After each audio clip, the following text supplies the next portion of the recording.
dihadapi tidak boleh dibandingkan dengan kehebatan kasih sayang dan perlindungan Allah.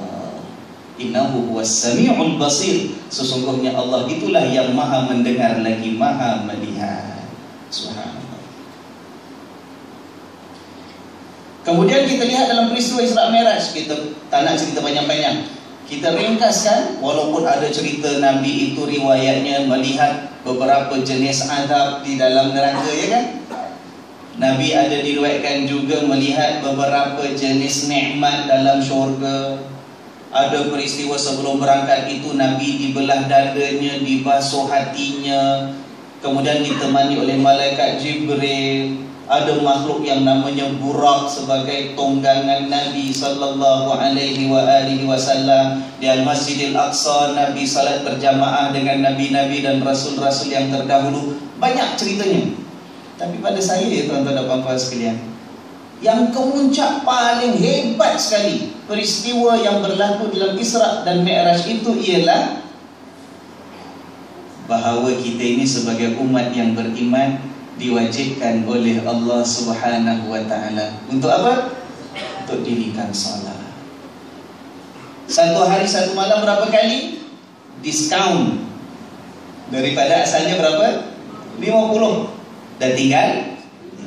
Tapi itulah walaupun dah diskaun 90% off, tinggal 10% aja.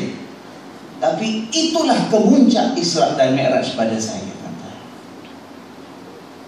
Bahawa dalam melalui kehidupan ini kita pasti akan hadapi berbagai rancau dan rintangan. Kita ini tak kiralah bagi orang yang berdakwah ke, bukan orang pendakwah ke, ustaz ke, bukan ustaz ke, yang bujang ke, yang dah rumah tangga ke, yang dah berumur ke, yang masih muda ke, yang makan gaji ke, yang berniaga ke, siapa pun kita pasti akan hadapi ujian.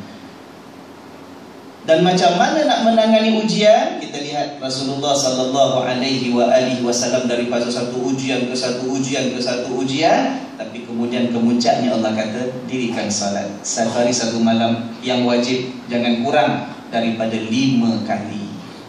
Itu kemuncaknya.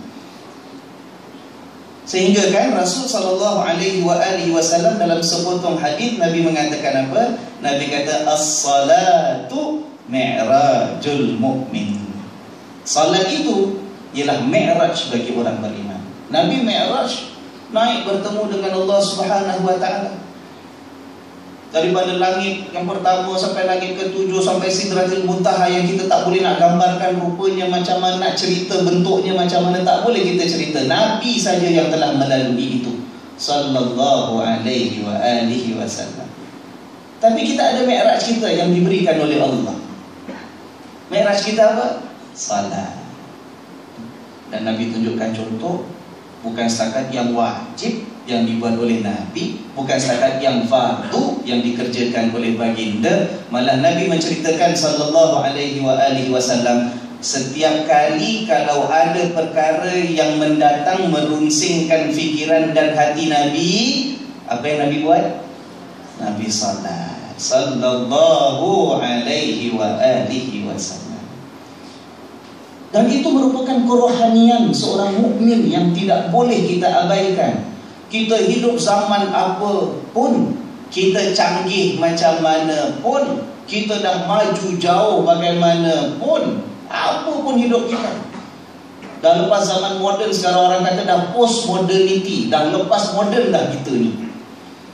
Kita dah maju sebab apa? Sebab sistem pendidikan kita ini diiktiraf satu dunia sebagai antara yang terbaik. Baru-baru ni kalau kita lihat, tu kan ada ujian apa tu yang satu dunia dibuat, didapati bahawa pelajar-pelajar Singapura itu yang terbaik. Sebab sistem pendidikan kita macam tu.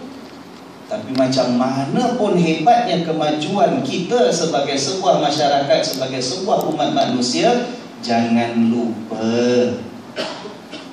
bahawa kita ada bahagian kerohanian yang memberikan kemuliaan kepada kita di sisi Allah. Sebab kalau kerohanian kita, keimanan kita, hati dan jiwa kita ini tidak kita berikan perhatian, kita abaikan dan kita cuaikan, salat kita tak diri, salat kita tak kerjakan, subhanallah. Tuan-tuan dan puan-puan sekalian, Kita menjadi umat manusia walaupun maju tapi rapuh, walaupun hebat tapi berkarat. Sebab ini yang nanti akan memberikan kekuatan kepada kita.